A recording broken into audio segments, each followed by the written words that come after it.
Blog Talk Radio. Hello and welcome to another episode of The Unexplained with the time traveler and Markren. And we will be talking today about a very controversial subject. Not that it should be, because we all saw it happen. It was called the 9/11 terrorist attack. It happened on September 11th, 2001, at a sunny morning in New York City and also in Washington, D.C., when apparently 3 different planes crashed into their targets, one in Pennsylvania, and at least 2 of these planes were apparently vaporized by the explosion. And even though we have many cameras that were trained on the Pentagon, not one has been released showing the image of a plane crashing into it. But these are just some of the other questions, some of the big questions that surround this event. And now before, sorry, I'm a little bit my horse here, but before we get into the issue of 9/11, and we're going to have Markren get on here in a second. Let me just see if he's in the studio yet. Not yet. I wanted to read an article that kind of encapsulates a lot of the stuff that, people that have studied the issue and then have to kind of talk to people who, really haven't, what they usually deal with. Because there's just so many things. It's like if you really delve into the 9/11 story and you start to do just some basic research, you just get the feeling that something's really wrong about the story and it just doesn't add up. For example, why is it, even though physicists say it's impossible, that 2 airplanes crashing into the top of a building would bring both buildings down? Now, many would say that the fires that came from those explosions were so hot that the metal, for example, was melted. This is the kind of thing that a lot of physicists just can't get behind, and there's been a huge number of them that have come forward to say, look, this doesn't make sense. Without a controlled demolition, those towers could not have come down in the way they did. We have Markren in the studio, and so I will bring him on. What's up, Markren? Hey, Logan. How's it going? Good, man. Glad you can make it. We may get silence during this show because probably not, though, because there's a lot of people talking about it. It is, the 10th anniversary of 9/11. What are your thoughts on? Was it a successful con job? Was it a successful? Did the Bush administration plan this? Was this something they let happen? Tell me what you think happened. Let's set it up here. If someone just came down from another planet and just wanted you to give a 10-minute little explanation of what you think, explain 9/11. Go ahead. I think I'd like to start by, on behalf of yourself and me, to pay our respects to the 3,000 people that died in the New York and Washington and Pennsylvania incidents. The 10th anniversary is coming up this Sunday, and it doesn't really seem 10 years. It seems like maybe 5, but since that fateful day, the world has changed, and I think a lot of people agree it's changed for the worse. As for the actual incident, in a way, the 9/11 and the incident and various theories surrounding it have become our generation's JFK. People that were alive when JFK was assassinated have always had opinions. We've covered this on other shows before. It's a famous case of the saying of you always remember where you were, when you heard such and such news, and people from that generation always remember where they were when they heard Kennedy was killed. And I think for our generation, it's a case of where were you and what were you doing, what happened when you heard the news about the about the 9/11 attacks, about especially when the towers fell. But I mean, there's been documentaries, there's been movies based on some of the conspiracy theories or not conspiracy theories, trying to just make sense of what happened. And there is a lot of information out there, and we're kind of fortunate that we're in this age of the internet, and a lot of ways of accessing media that wasn't available in the days of the Kennedy assassinations. So there seems to be a lot more tools for people to decide, to investigate, to assess the evidence of what actually happened on that terrible day. Yeah, and there's a lot of people who kind of scoff at any suggestion that it was a false flag operation. And for those of you who don't understand what that means, that's a term when a government will plan an attack and then stage it as though it's coming from a foreign enemy. It's called a false flag. And if you are somebody who just can't get your mind around the fact that the government would even think of doing such a thing, a good start for you to check is called Operation Northwoods, and this was actually a plan that was presented to Kennedy, who we just mentioned, to attack certain buildings in Chicago and blame it on Castro in order to precipitate, our involvement in a military action in Cuba. Of course, Kennedy did reject that plan, but this is not an unusual thing for a government to do, right? Yeah, I mean, if you've mentioned Operation Northwoods, which I think probably a lot of people don't actually know about, but it's out there on the internet if you want to read up on it. But if you look through if you just look through history and although it's a little bit of messing with your mind to think that can our rulers, can our governors, can our presidents and prime ministers and kings and queens, can they be this evil? But if you look through history, it's littered with incidents where these people in charge have done these things to the people to further their own means. If you look at way back in history, if you look at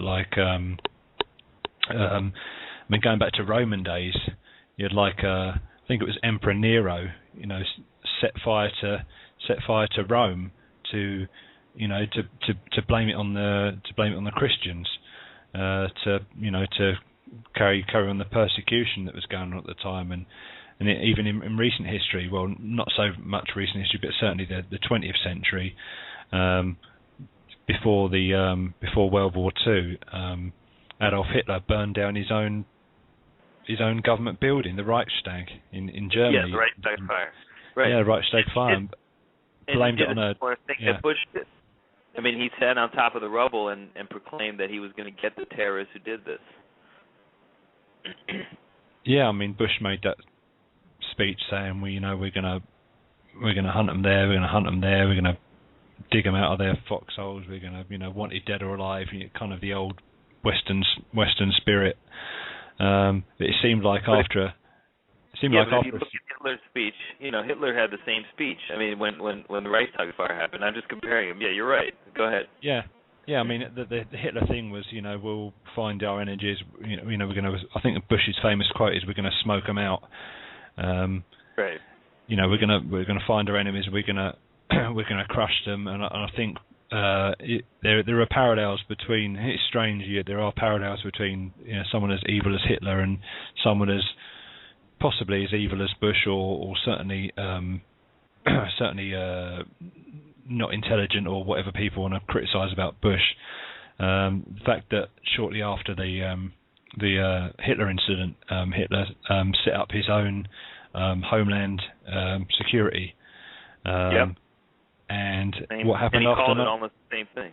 Yeah, literally called it. I'm not sure what the exact term, fatherland security or something like that. But literally, mirrors Bush's set up of Homeland Security not so long after the 9/11 attacks to sort of protect the nation's interests and to inadvertently or maybe not inadvertently, it's created this kind of age of paranoia and Big Brother and government poking their nose into every citizen's aspect of every citizen's lives. The trouble that you have at airports now, the trouble that you can have buying a gun or getting credit or hiring a car. There's so much background checks on people now, and I don't, we're in an age now where I think this is here for good, and I don't think anything's going to be relaxed anytime soon. I mean, if you can go to, I go abroad from maybe once or twice a year, and the problems at airports, with the queues and security are always a big hassle. You just have to, kind of keep your mouth shut and just suffer it. But it's certainly not ideal. And it's funny too because it's the perfect, when you have corporate control that is getting more and more, infiltrating more and more government, so that that they don't, corporations don't let that operations have lost a lot of their rights. If corporations are to take over, they're going to want that, and so it coincides with the corporate takeover of the world. To instill fear and to make people accept, all these great precautions.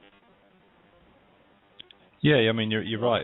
We're now in an era where it's, I think Bush, kind of famously said, you're either with us or you're against us. You're either with us, or you're with them, meaning, the terrorists. And there'd be so many speeches of Bush and Cheney and Rumsfeld just saying terrorists and Al Qaeda and Taliban, just so many times. It's almost like a form of mind control, just kind of constantly just drumming these terms into people's heads, creating this sort of this air of paranoia and kind of Big Brother in 1984 and Yeah, and speaking of which, that's a great book because it's almost like they took it as a manual, Yeah, it's like if you don't trust your government, then there must be something wrong with you. But history is littered with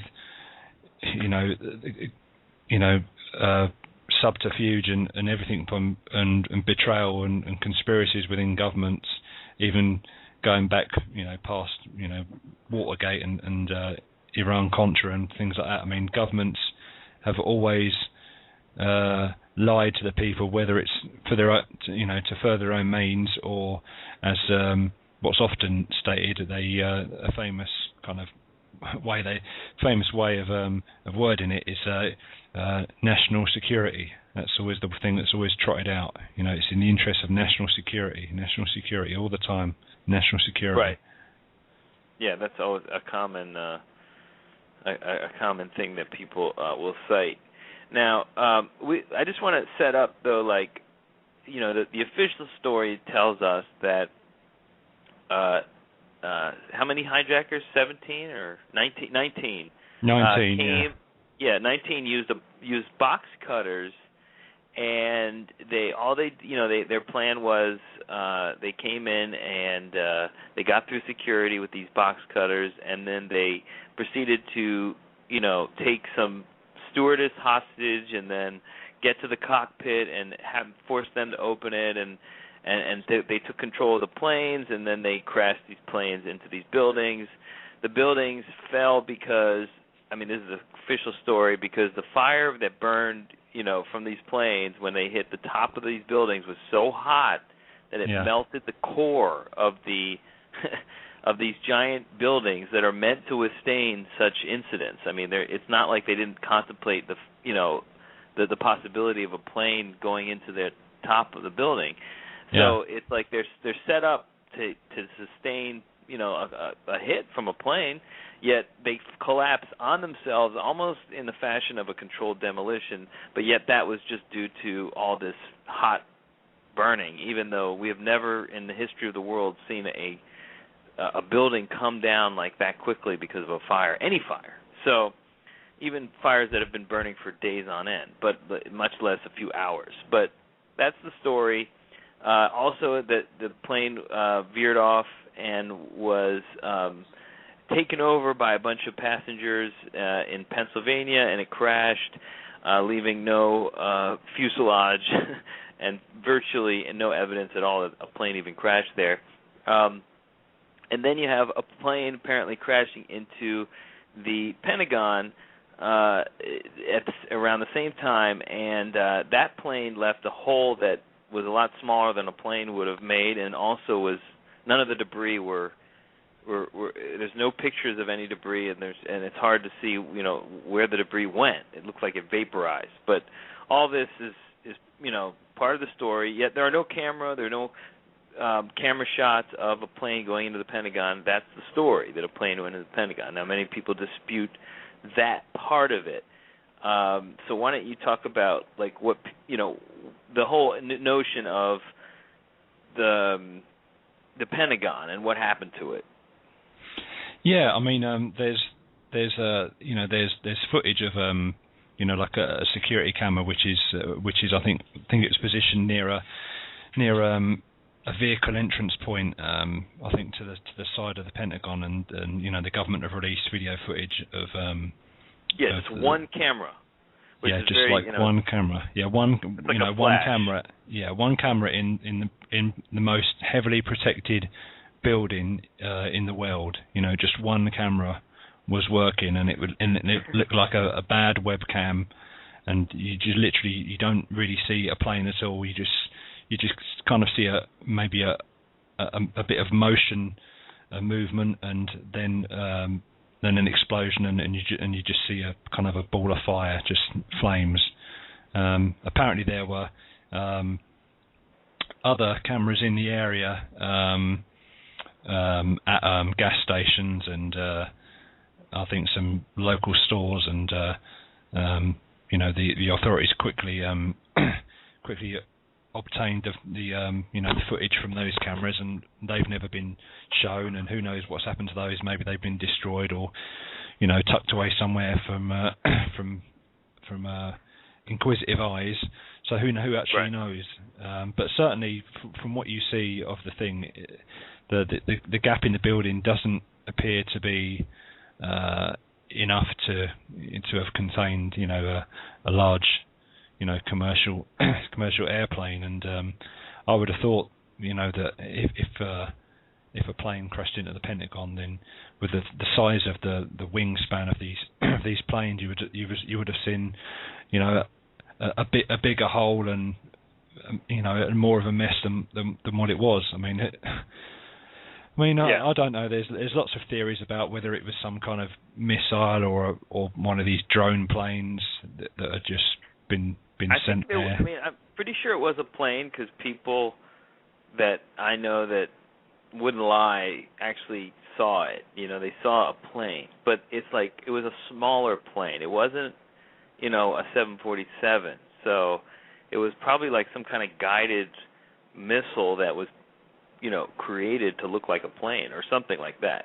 Yeah, I think that could be right. That the plane could have been mocked up with with the colours of United Airlines, so that people, because this plane literally kind of crossed over freeways or roads heading into the Pentagon, and people the obviously drivers that were on the road said they actually saw a plane go over them, but whether you could tell from that close up the sheer size of the plane, whether it was a real kind of a jumbo jet plane, or whether it would be something slightly smaller that's travelling at a fast speed, who knows? But that's the Pentagon attack is one of the things that a lot of people have questions about, as well as something that we'll get onto later, which is building number 7. Well, yeah, we'll talk about that in a second, but I just want to finish up with this because there is this, like, this problem that, and this happened in the 9/11 site too, was so much of the debris was just quickly gathered up and, just burnt and melted down. And apparently that's what happened with the fuselage of the plane. Like, people came in and they just picked it up really quickly. And it was almost like, fucking with a crime scene at that point. And so, so there was no way to examine the fuselage of whatever it is hit the Pentagon. And so, to this day, it's, no camera except for that one little shitty one. And, it raised a lot of questions. So let's go to, building number 7, which, incidentally, here's a fact that you won't believe, but it happened. Why, and it's a question that a lot of 9/11 truth people ask, is why did news agencies report that the World Trade Center number 7 collapsed almost a half hour before it did collapse? Even though it was not hit by a plane and only had a few floors that were on fire and gave no indication that it was in any serious danger. So why don't you talk a little bit about Building 7 there? Yeah, that's right. I mean, when you first started talking, the news footage was actually from my own country's BBC footage. Is that what you're referring to? The BBC there's I think there's probably footage somewhere on YouTube or somewhere around the internet you can find it. There's a BBC British reporter. I think it was a lady. She's standing in front of a window and she's saying, "We've just heard that another building has fallen in Manhattan. It's the Solomon Brothers building, which the BBC. Was the BBC, yeah." And she says the Solomon Brothers building, which is the company that was in that building. I mean, the official name of the building, it was World Trade 7, and you can quite clearly see as she's talking, like the building is like behind her, and it's like, well, it hasn't gone yet. Have the media got word that it will be coming down or not? And then you've got a famous interview with Larry Silverstein, who actually owned the World Trade Center complex. And he's talked about World Trade Center, being asked about World Trade Center 7, and he mentions in the interview that he says there were some fires there, but I spoke to the fire chief or police chief, and we made a decision to pull it. And if you're in if you're in the construction destruction business, the term pull it means to demolish, And if you're going to demolish any kind of size of a building, it literally needs, at least 1 to 2 weeks planning, and you've got to set the charges at certain, weak points in the building to destroy it in a way that won't affect other buildings around it, and to demolish it in the correct and proper way. Absolutely, and it was I think it was a little bit of a fuck up on the part of whoever wired stuff, that I think they meant to set that off, at the same time that they set the other building off, and then they kind of forgot, and they're like, oh shit, we have to get rid of this building too, probably for insurance reasons, Yeah, because it was like a lot later on in the day that fell. I mean, obviously the Twin Towers fell in the morning, and the World Trade 7 fell later on in the afternoon, probably, if I'm thinking correct, maybe around 4 or 5 p.m. But obviously it's a lot of time. And the thing with World Trade 7, why this is kind of a big deal to people that are investigating it. The World Trade 7 was a complex that housed private businesses, private companies, as well as it was the New York offices of like the Secret Service, and the FBI, and the CIA.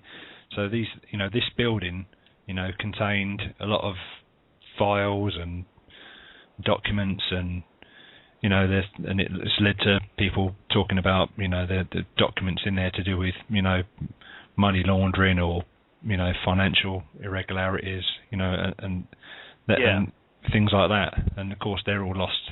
They're all lost in the.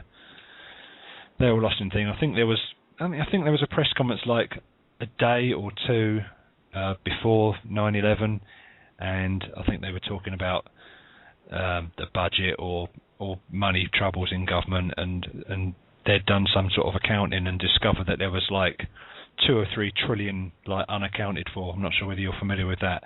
I think someone asked Rumsfeld, or it was either Rumsfeld or Cheney, were asked about defence budgets or money irregularities, and they basically said, at the moment we're 2 or 3 trillion, we can't find where it is. And as soon as 9/11 happened, no one seemed to ask, well, hold on, this is a lot of money, where's it gone?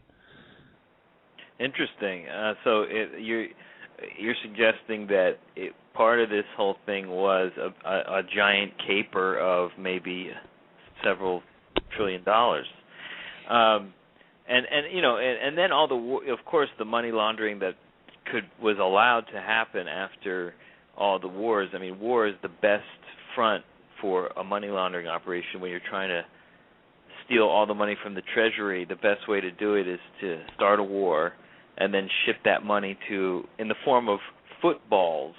I mean, the Bush administration actually did this in Iraq. They created footballs of money, of cash, and they passed them out to people in Iraq. So it's like these guys were just ready to loot the Treasury, and this was the first, seed to do such a thing. And there's all these questions surrounding Building 7, and people sort of like they don't understand like what the big deal is. They're like, so what? So this building fell a little bit later, but it kind of just points to the notion that the buildings didn't have the 2 big buildings that came down didn't have to come down based on, and so many physicists say this. They're like, the fire there's no way the fire could have gotten that hot that the buildings would have come down the way they did. And the fact that the Building 7 was said that they lied about that. They said basically that it fell on its own weight, or it fell because it was the fire that was in there was tiny. What that sort of opens the door to the fact that they're willing to lie. I mean, it's a clear, obvious lie. So then you say, well, if they're lying about that, then what else are they not telling the truth about, right? That's right. Yeah, I mean, you're talking about the Twin Towers. I think people that have investigated the kind of technical aspects of it, I don't think there's ever been a case in history where a building has collapsed on its own due to fire, and fire, right.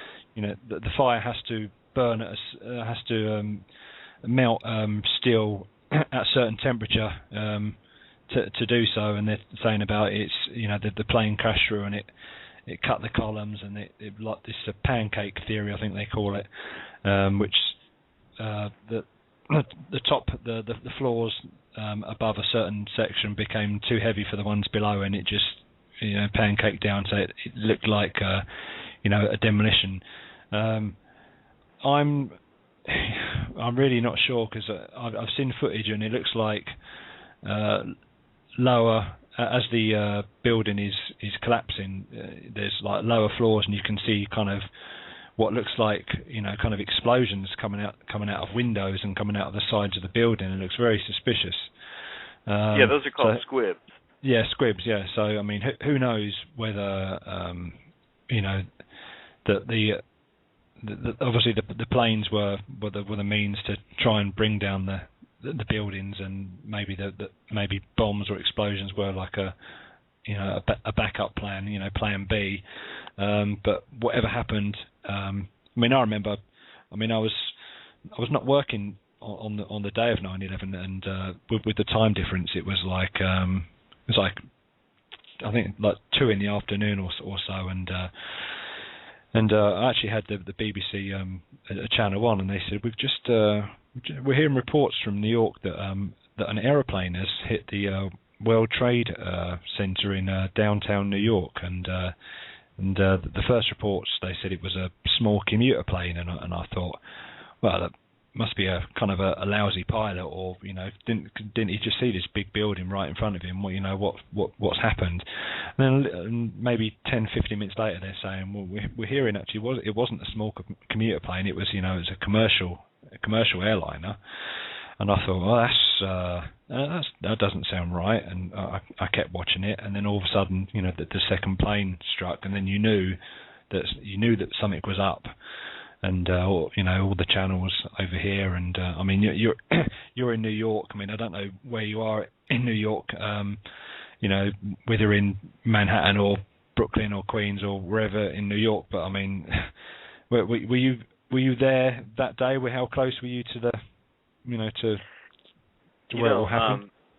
I was working like a night shift, so what's interesting with me is that I really didn't go through that day at all. Like, I went to sleep around like 6 in the morning, 7 in the morning. Yeah, you missed most of it. I missed the whole. I woke up in the evening when everything had already, like, a lot of the dust had settled. Like, and in many ways, like, it's one of the reasons why I think I've been able to be objective about this day. It's like I didn't really feel the fear. That I know that at a certain point, at least people were telling me, that there was like this feeling that like anything could happen, and it was like this real scary moment for United States, and that's part of the reason why United States became such a was able to get a that they were able to get us into all this horrible war and torture and all these other things, because everybody was just really scared during that day. But like I said, I was spared that for some reason or another. Maybe yes. So I mean, as the day unfolded, I mean, it became, a little bit later on in the day, in UK time, and I was watching the BBC News and the Sky News, and I was watching it with my father, and they were obviously the second plane had hit, and then shortly after the second tower had gone down. But I think we were watching watching the footage, and I think I remember saying to my father, I said, I've just got a feeling that either one or both of those towers are going to collapse. I don't know why I kind of felt that, but I just felt that they were going to come down. And then when all the reports came in about a plane had hit the Pentagon, it almost became kind of like a Hollywood movie, and there was all these news reports of possible other hijacked planes, and then there was I remember that. Yeah, I remember there was like, even when I noticed what was happening, like in the evening, they were saying that there were other planes in the air, that they didn't know that where they were, and like I couldn't. I mean, I was like, are you? And then no one ever talked about that shit again. Did you notice that? Yeah, I mean, it was strange because you were on the edge of your seat watching like a horrible tragedy unfurl, and it was almost like an action Hollywood movie. You really didn't know what happened next. There, these reports flashed on the screen saying there's another plane that's been hijacked, and it's heading for the White House, or the Capitol building, and I'm sitting there, with my father, and I'm saying, I mean, how unbelievable would that be if like an aeroplane crashed into the White House? That would be like the most unbelievable thing you would ever see in your life, like on television, if something like that happened. Because you'd had like Independence Day, the movie, where like the alien spaceship kind of blew up the White House, and I remember being in the movie theater and like the audience cheering. It was kind of really strange. But obviously the plane that was supposedly headed for either the White House or the Capitol building was the plane that was United 93, which was the one that supposedly crashed in Shanksville, Pennsylvania, which leads on to another thing. Did the plane get brought down by heroic passengers trying to battle these terrorists, or what is possibly my belief, and that it was actually shot down? Well, that's the question, because when people went to where the site was, of course, right after, one, it's like a plane usually goes down in bigger pieces than just that plane broke up into many, many pieces, and a lot of the fuselage was missing and never, made it anywhere, and it was just like almost a vaporized plane, and so how could that, and then there's all this talk, now that Cheney's back out with his book, all this talk about, somebody had given an order to shoot down, the a civilian, order, to shoot down a civilian, and that it's like they probably shot it down, and they probably decided that that wouldn't be a good thing to tell people, so they made up this story about the heroic hijacker, because it was so convenient because the whole "let's roll" thing. Remember? Let's roll. Like an expression. Yeah. And it was like the guy who was in the plane who he was talking to his wife on his cell phone, even though nobody's cell phone worked. It was like yet his phone worked, and he was talking to his wife, and he was he was saying that he was plotting, to take over the plane from the terrorists and then crash it, and that's what happened, and they even made a movie about it. Yeah, that's right. Yeah, they made the movie about it. I mean, I've seen the movie, and it's obviously well done. But all the movie reviews were like 5 stars, 10 out of 10, saying it was like the most unbelievable movie, and it was the greatest movie. And it's only the greatest if you really believe what the government's told you. But I've got a feeling that plane was shot down, because I think there's been reports of like parts of that plane being found like kind of 10, 12 miles away from Shanksville, and if it's if parts are being found that far away, then it was shot at in mid-air, and it's been destroyed, and the parts have gone here, there, and everywhere.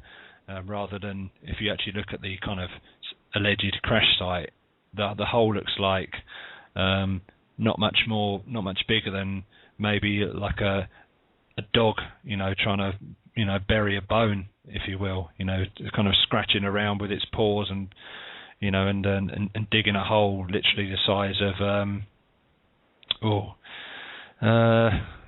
try and guess the size of it. Maybe the size of let me see. Well, probably less than the size of like a boxing ring or a wrestling ring. Really, the hole is not big at all. Hey, we have a caller on the line. Let me cool. get the person on. Area code 407. You may just be listening. All right, do you have a question? Okay. No, I don't have a question.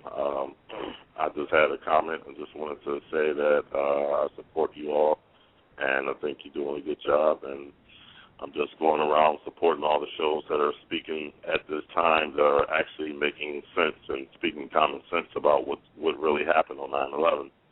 And I just want to say that, that I support what you all are doing. Thank you. And keep up the good work. Okay, thanks, man. Thanks. Do you want to stay on hold? Well, I'm going to, yeah, I'll stay on hold. Okay. Yeah, because, some people listen through your phone, but anyway, so... oh, wait, go ahead. What do you say? No, go ahead. Oh, no, I said that I can listen on the computer, but I just wanted to also say that I think that whole, it isn't me personally what I feel, I think that whole shebang with the whole jobs thing that they set up yesterday with this Jobs Building Act, personally, I feel that they could care less about jobs in America based upon the evidence pretty much. And I believe they just set all that up to draw in the attention of everyone so that they could hit us with the whole 9/11 terror threat, which they went right into it basically after the jobs speech. And, I think they're just trying to lead people on to believe as much as possible to continue to believe in this whole Al-Qaeda strike thing. Yeah, they need the external enemy to get us to accept the New World Order, as it were. So, yeah, I agree with that. Thanks for listening, man. All right, thanks. Bye. Thanks. All right, talk to you later. So in general, though, I mean, like, just to finish up about the Pennsylvania thing, I just thought it was just so convenient for them, to even have, like, it was like they even branded it. It was like the whole thing. I mean, and to me, it's like amazing also that if 9/11 had happened under Bill Clinton, like, it would just be a whole different thing. Like, they would have blamed it on him. They would have used it to make him look like he couldn't, do foreign policy. On the other hand, with Bush, it like really helped his popularity, and it made him a hero, which I just found very odd, given that it was kind of their, it's like on their watch that this horrible thing happened. I mean, you can imagine if something happens when Barack Obama is president, like the right wing will just savage him and say, well, this is because, you couldn't protect us, and, so it's just, to me, it was fascinating how it worked out for them. Yeah, in a way it worked out good for Bush because obviously it was his first term and he wasn't doing. It was quite early on in his presidency, but he wasn't proving very popular in the opinion polls. And he was kind of ranking as one of the kind of least popular presidents, and all of a sudden this thing happened and. Bush kind of got in his cowboy hat and was kind of acting a bit like John Wayne, and we're going to get, we're not going to take this, we're going to go there, we're going to smoke them out, we're going to just bomb everything, and it got a lot of the American public and in a kind of a gung ho spirit of let's USA, let's get out all our flags, we're not going to take this shit from anyone, we're just going to go around the world,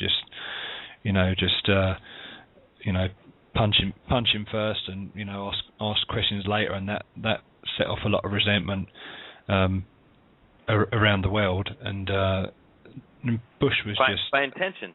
I mean, it was almost like provocative at the point where he was like, he was, you're with us, you're against us, let's roll. Using the guy's expression from the hijacked plane. I mean, it was just like this perfectly choreographed mind fuck on American people, and they got us into Iraq, and it got us to accept torture, it got us to accept wiretapping, so all these things that we would never have accepted, we would never have wanted to go to Iraq. So that's right. I think go ahead. Sorry, I was just going to say. I mean, we've kind of, I think most people know the basic facts of 9/11 and the actual, the terrible events that happened that day, but perhaps kind of what's more important in a way is, is the aftermath of 9/11 and all the changes that have been made in our society since then.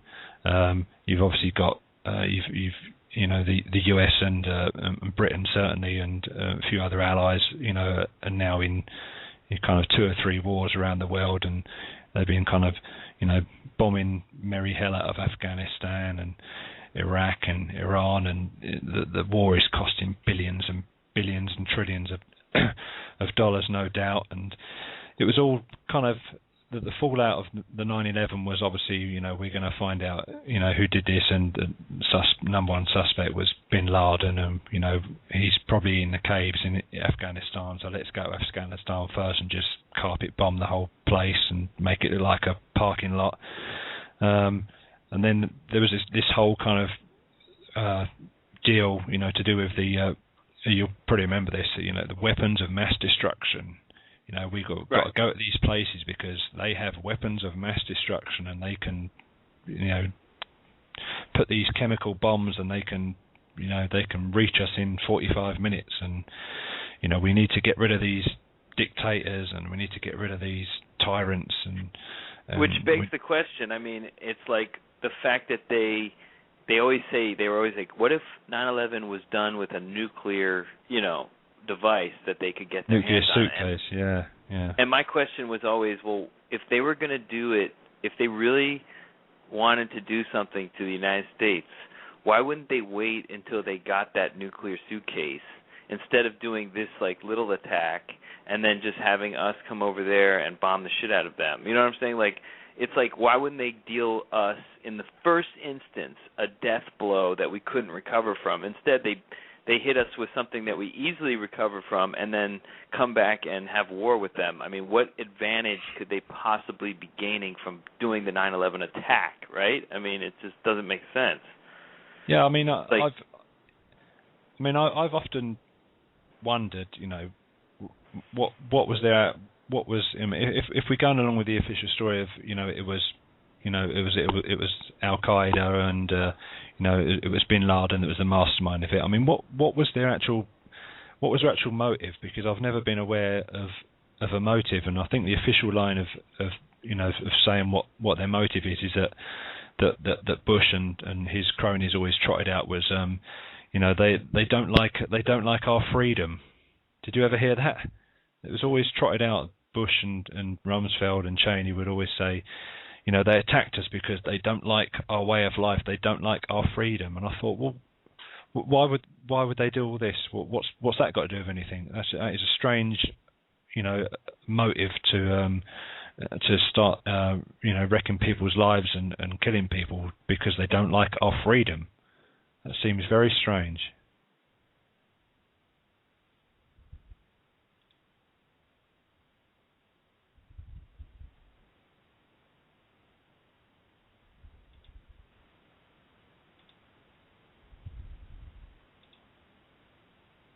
Still there? Hello?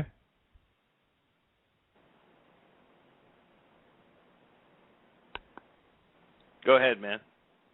Sorry, you dropped off, or I've dropped off, or something. What was the last? Off. You dropped off? I dropped off. The last thing you must have been talking about.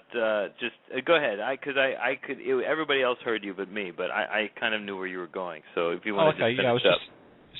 The actual motive for the attacks. I mean, the official authorities always said, it was because Bin Laden and Al Qaeda, they didn't like our freedom. They didn't like our way of life, and I always thought that was a strange motive why you would start hijacking airplanes and killing people because you're jealous or because you don't like the way that someone lives. I mean, most wars are started over religion or invading a territory, and this one was based on some sort of theory that they don't like the Western culture. They don't like the way they live. They don't like the way we live. Right. So we'll just we'll do all this mischief to mess with them. That seemed like a strange motive to me. It was, and it was also strategically like, if you're going to go after a tiger, do you just kick the tiger in the face? Is that really the answer to starting a war with the United States where you're going to lose? To me it's like, if you have the capability to do an attack like that, and people were talking about how they thought about flying over and crashing the plane into the nuclear facility, for example, at Indian Point, whereas in New York over here, and it was like, why didn't they? And the answer is that it wasn't the enemy. It was a false flag operation. It's like, right there, just the fact that they didn't do the most destructive thing that they could have done, which to me tells me that that this isn't an enemy that really was fighting us. Because any real enemy would have really dealt us a real blow, and not just one that would have precipitated us going over there and decimating their sanctuaries, right? Yeah, sure. The whole fallout of the thing of we've got to go to these places because they got weapons of mass destruction, and they sent in these teams of people to look for them, and these so-called weapons of mass destruction, they were never found. They had these NATO teams go in and these chemical inspectors and things, and they never found these things, and yet the war still stayed on going. They ended up, one of their famous sort of saying, kind of regime changes, and they ended up getting rid of Saddam Hussein, and currently they're kind of, they got all the problems with Gaddafi in Libya, and obviously Bin Laden. Let's talk about what these wars were really intended to do, because obviously the Iraq War was for the oil fields in Iraq, but a lot of people don't realize that the Afghanistan War had to do with a pipeline, and a pipeline that would have was being objected to by the current regime in Afghanistan prior to 9/11. That is, the Unocal, which was the company that was going to build this pipeline from the Caspian Sea, I think to pump natural gas, but I'm not sure exactly what they were trying to pump. Yeah, I think you're right, yeah. And so they went to the Taliban actually came to United States and came to Washington to meet with the Bush administration, and the Bush administration basically offered them a road paved with gold or a road paved with bombs. And they said, take the road paved with gold, let us build a pipeline underneath your country, and you'll be spared our bombs. And basically they said, fuck you, we're not going to do it. And then all of a sudden 9/11 happens, and guess what we're building in Afghanistan right now? So, and guess who the president of Afghanistan is? It is the former head of Unocal. So, yeah, exactly. Karzai. So it's exactly, like that was the purpose of that, war. And, all these wars are all based on that kind of shit. That's it. It's all these people are all connected. It's all this kind of old boys network. You always find whenever there's a position comes up, an executive position comes up, it's someone that's been a former part of another project. Nearly always gets the vacant position, and they're going back to the pipeline business and the whole business of kind of rebuilding Afghanistan. The contracts went to Halliburton, and who was the former kind of head guy at Halliburton? Yeah, Donald Rumsfeld and Dick Cheney. Yeah. And the point is that all these wars have an ulterior motive. And in Iraq, I would argue that all those inspectors, those weren't real inspectors. Those were people that were out there scoping exactly where the oil was, exactly where the oil fields were, so that when they sent the troops in, they knew which areas that they were going to secure, because they didn't care about anything else. They were like location scouts in the TV and movie business. They go to a location to scout it out to see whether it's a viable prospect. And these guys were under the kind of guise of weapons inspectors or chemical inspectors or whatever. But in a way they're doing these reports, and the reports are obviously getting back to the people that want to know pertinent details, and then the things start moving from then onwards. Yeah. So let's go back then to this to just what we were talking about, the attacks, because this was the setup, and we should also just mention the project for the New American Century, because there was in this paper that was drawn up, basically entitled "The Project for the New American Century," and you can look it up, which came out in the Clinton administration, which was a direct letter to the president, basically saying that we needed to invade Iraq for X and Y and Z reasons, and it was rejected by Bill Clinton. But in that report, it said that we probably wouldn't have the political will to attack Iraq unless we had another Pearl Harbor. And so then you see with 9/11 that we have that Pearl Harbor, and then of course the plans are made to go into Iraq. I mean, is that just a coincidence? Are we this stupid, people? I mean, anyway. Yeah, I mean, you're right with this. I mean, the project for the New American Century, which is when people refer to it, they often refer to it as PNAC. Right, and the authors. Just want to finish up. The authors are the bunch actual of neocons. The neocons that were then in 2001 in the Bush administration leading foreign policy. So yeah, Yeah, and I think it literally came out around about a year or 18 months or so before 9/11, and the guys that were part of this kind of think tank, that were making this report, were the kind of usual suspects of Bush cronies and Washington higher ups. Donald Rumsfeld was part of it. There was, I think, one of the main guys was a guy called Paul Wolfowitz, which I think, and another guy called Robert Zellick. And basically what you're saying, that they couldn't kind of advance the American kind of world dominance any further, short of like a new Pearl Harbor event, that would kind of create kind of like an ongoing war, I think Rumsfeld kind of said that this thing would be like 100-year war. Almost be like a never-ending war.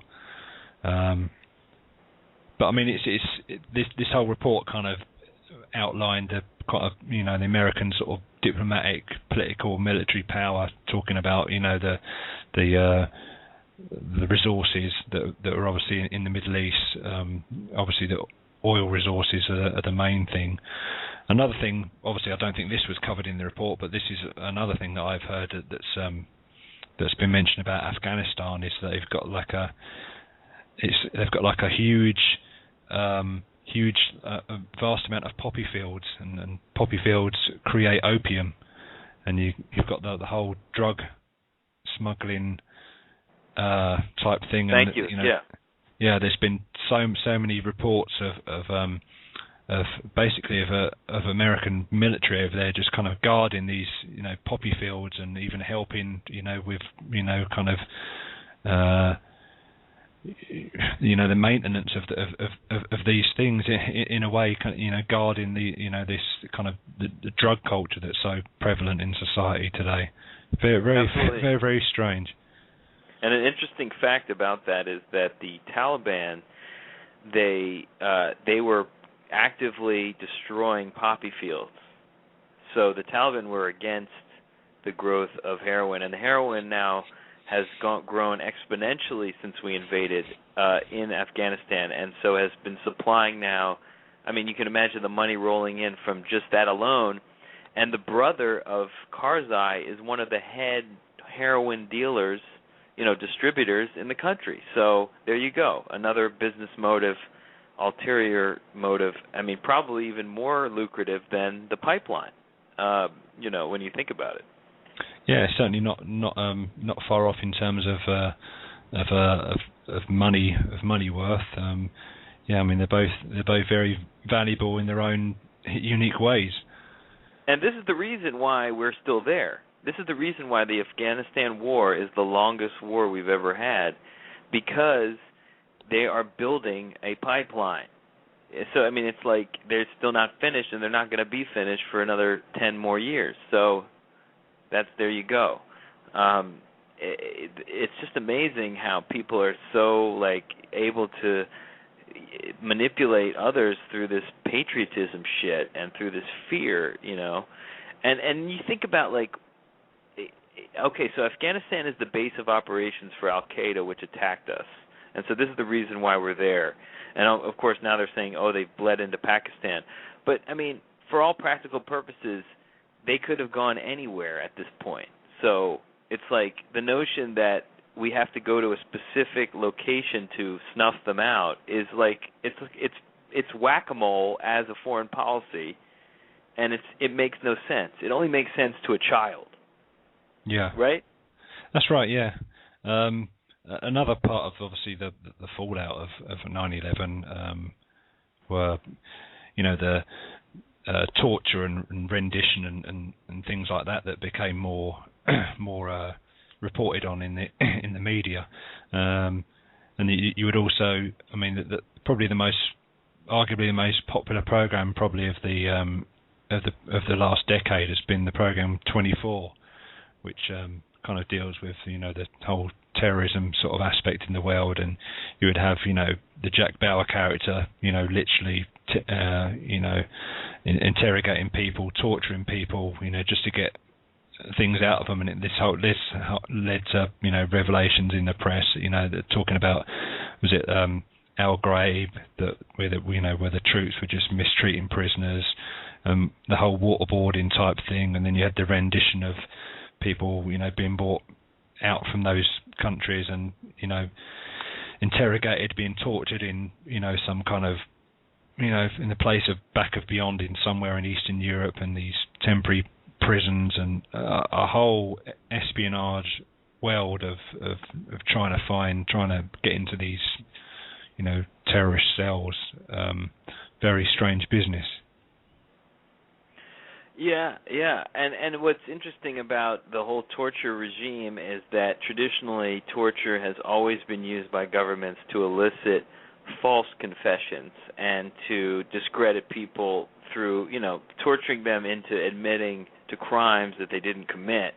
And, in many ways, that's exactly what the Bush administration was trying to do leading up to the war in Iraq, was they were basically trying to torture prisoners to come up with a connection between Iraq and the 9/11 attacks. And, they were basically asking that question over and over again to try to get one guy to say, yes, Saddam Hussein and Bin Laden met, and so they actually did find a guy, or they did get a guy to say the right thing, and Colin Powell used his testimony, which was done through waterboarding and torture, in the UN, his report to the UN. So, this is exactly what torture was meant to be used for, and that is to get false information, and it also is a form of oppression and control, and it produces fear not only in the mind of the people you're fighting, but also in American people mind, because they know that they could be tortured. If there's any question to whether or not you're an enemy combatant, guess what, buddy? It doesn't matter that you're American. Yeah, so. I mean the whole Guantanamo Bay thing is an interesting subject. And when Obama was campaigning for the presidency, he kind of said that when I become, or if I become president, I will close down Guantanamo Bay. And he's been in office for close to 2 years now, or 2 years or so, and it's still open. It's still doing its kind of illegal business, if you will. It's still torturing people. It's still, getting these so-called terrorist prisoners and torturing. And I mean, the guy that, if you're going with the kind of official story of it, the guy that they kind of said was the kind of, along with Bin Laden, was the sort of mastermind, and the sort of the money behind the attacks was this guy called Khalid Sheikh Mohammed. And he was the guy that they were trying to, didn't they? They were trying to get the trial in New York, and I think they'd literally interrogated and they tortured waterboarded him. This guy 187 times. 187 times. So you're gonna tell someone anything that they want to hear, when you're being tortured that much, which and leads the Bush administration. Just want to say the Bush administration knew that they were exactly what they were doing when they did this, because they understood that they would create a whole class of criminal that could not be tried and could not be let go. And therefore, that's why Guantanamo can't be closed, because we can't try them because we tortured them, and they would be, under any system of law, they would be acquitted because of how they were treated. Doesn't matter what they did. Yeah, so exactly. It's like any law of men would have let these people free, but we can't now because we don't know what they're going, what kind of revenge they'll enact on us. Yeah, that's right. I mean, we've been talking for an hour or so, and we've barely mentioned the guy that the official story is attributed to, and that's Mr. Osama bin Laden. Yeah. So I think we should probably get into him for a little bit. Yeah, let's talk about the one piece of evidence that has basically pinned him to the 9/11 attacks, which is a tape where he's apparently bragging about the fact that he had planned these attacks to a friend. And it's not an official video that, like one of the ones that he released. It's basically like a candid kind of surreptitiously recorded thing where he's on a couch and he looks fat. It doesn't look like the Bin Laden that we know from the many video messages that he's put out there. Yeah. And he's talking about how, and he's got this gold watch on, which apparently is something that he would never wear. So they call this the Fat Bin Laden video, and this is the one where, and it's funny too because nobody ever brings it up, so because I guess they know that it looks kind of stupid, and so you never see it on the news, but yet it's always assumed that we know that this guy did it, Bin Laden, and yet the FBI, they never had them on their website as a perpetrator of the attack because they claimed there was just no evidence of it, that he That's did right, it. yeah. That's one of the strange things out of the whole thing, that on the FBI kind of site where it would list people that they're interested in talking to about certain crimes, to do with 9/11, and Bin Laden was he wasn't listed as like a suspect, and they had no interest in him as a suspect in the 9/11 thing, which was quite incredible, really. But I mean, the whole Bin Laden thing. I mean, obviously, as we're talking now, it's been a few months where he's supposedly been killed, I mean, that leads to a whole other, ball of wax, if you will. But we won't probably get into that. We can probably do a separate show on the conspiracies and the discussion that have been about the death of Bin Laden. But if we're talking about the kind of the lifetime of Bin Laden, I mean the guy, considering the guy was supposedly living in Afghanistan, he wasn't an Afghani. He was Saudi Arabian, and he was pretty much Saudi Arabian royalty.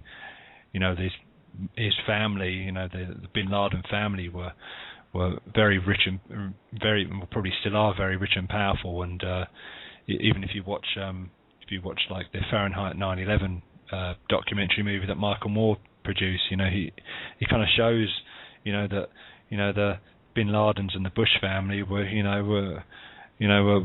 good friends. Literally, not just send each other Christmas cards. They go on vacation together. So that's a worrying connection that that there is a connection between the Bin Ladens and the Bush. I think there's a book.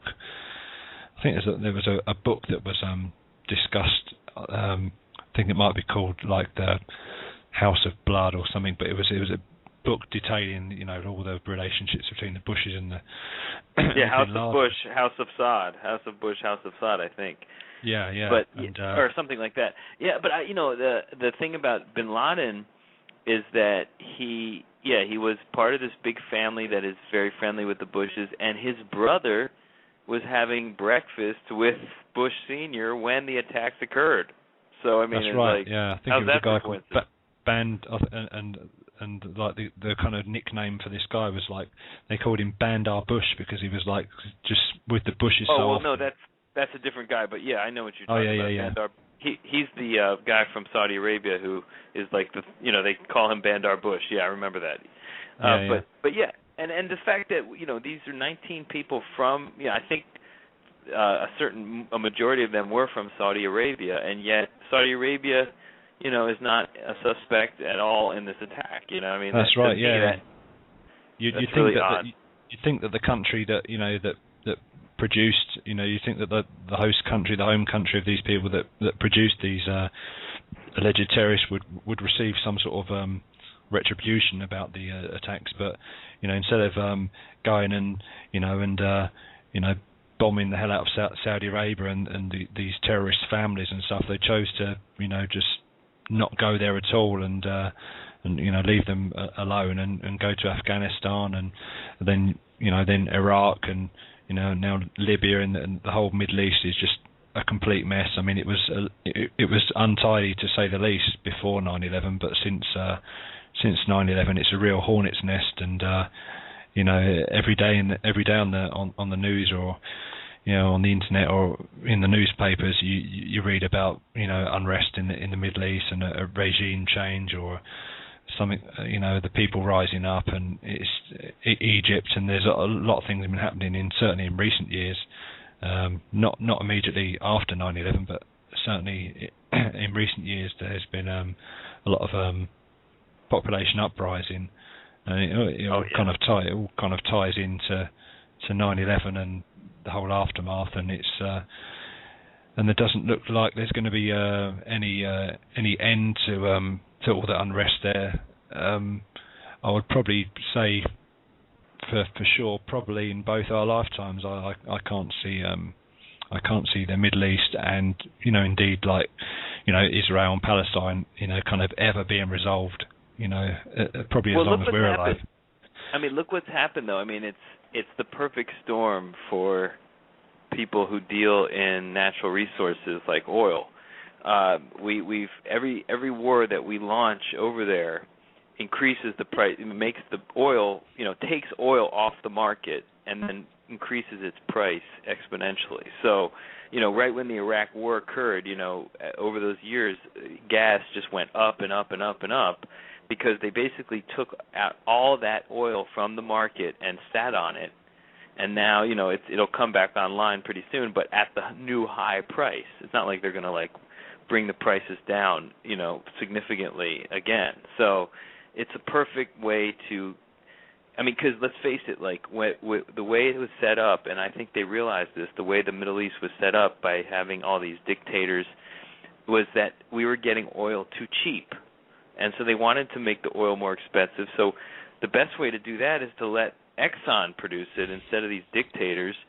So now there's this whole plan. It's part of the empire. It's part of the plan for the empire to take over the whole area of the Middle East, finally, and get that firmly under the control of, I think America is trying to beat out China, in this respect, because they know that the future of the energy, is all there, Yeah, that certainly right? is the most.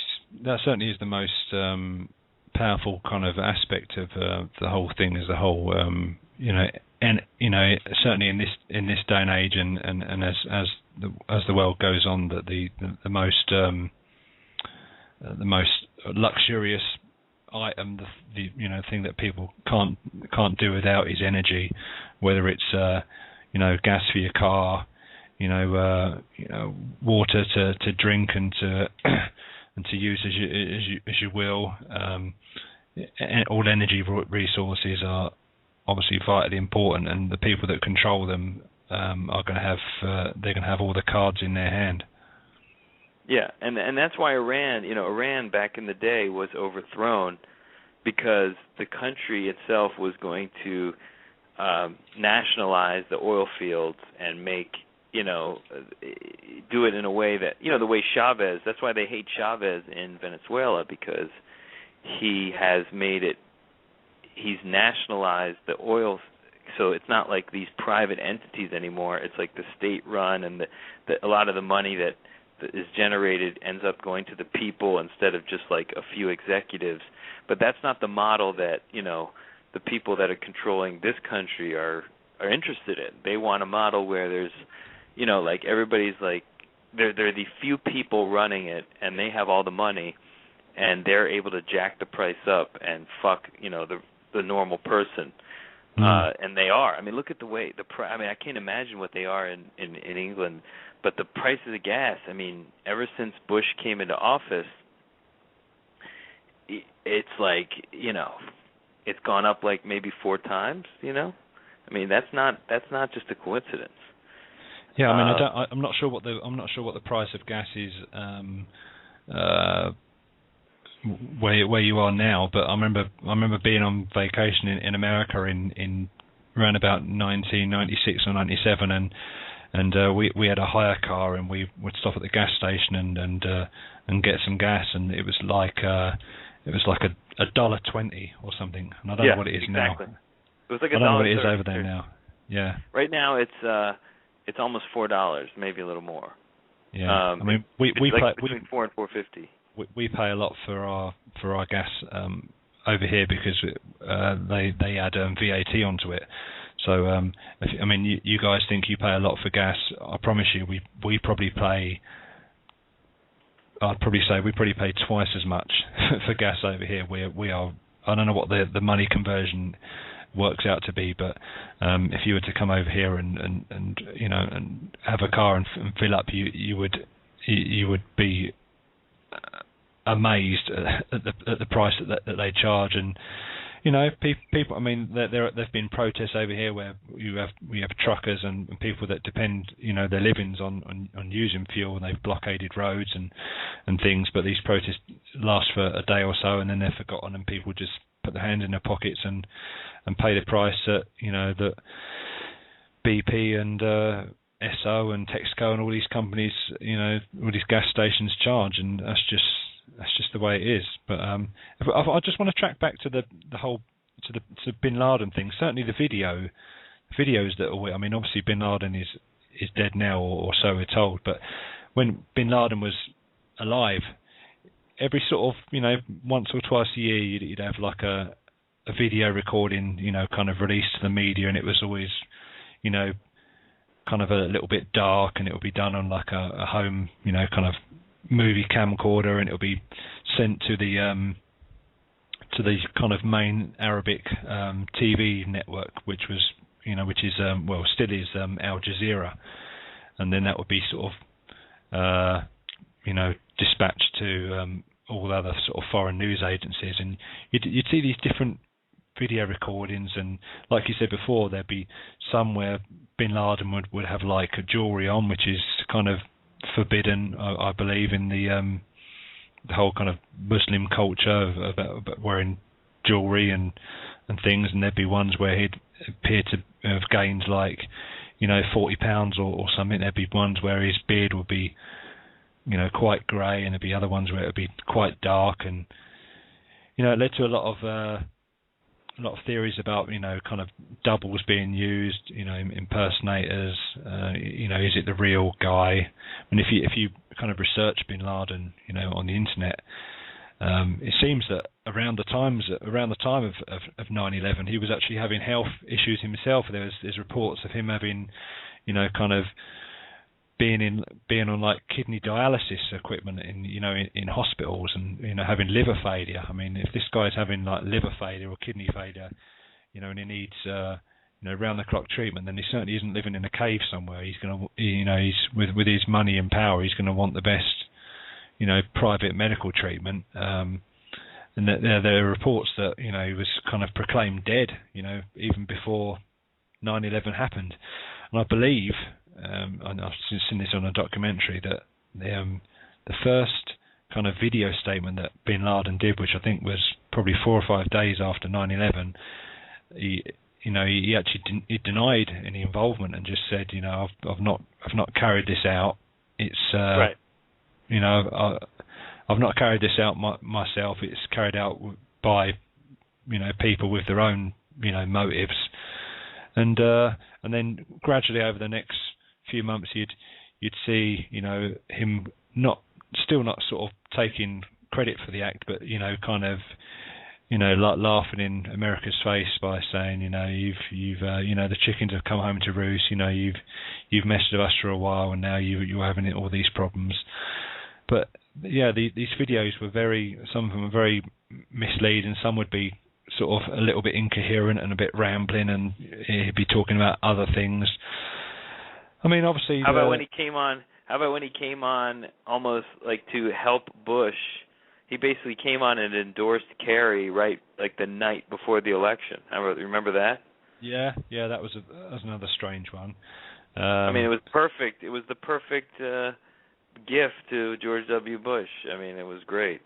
I mean, this Bin Laden guy, you know, he's got a heck of a history. I mean, if you watch some of these documentaries, and there's probably documents around the internet that you can read. I think it's pretty much been shown that Bin Laden was, you know, he was like a CIA asset, you know, in the 80s. You know, he was working for the CIA, you know, and apparently his code name. He was directly. Yeah, code name was Tim Osman, which is like the least sounding Arabic name you could probably pick. But, you know, he was working, you know, for the CIA in their sort of dealings in Afghanistan when like the Soviets were there, when the Afghans were, and you No, it's strange to think of it, but at one time, at one time in history, the US were kind of friends with these guys. Now, whether they used these guys as kind of like a patsy, like Oswald, or whether these guys just got fed up of the American influence and to use a wrestling term, turned heel on them, is another thing. But certainly he was an intelligent asset for a long time, and at one time he was allies. They were allies with the US, and he helped drive out the Soviets with the US backing. Yeah, so he was part of the Mujahideen.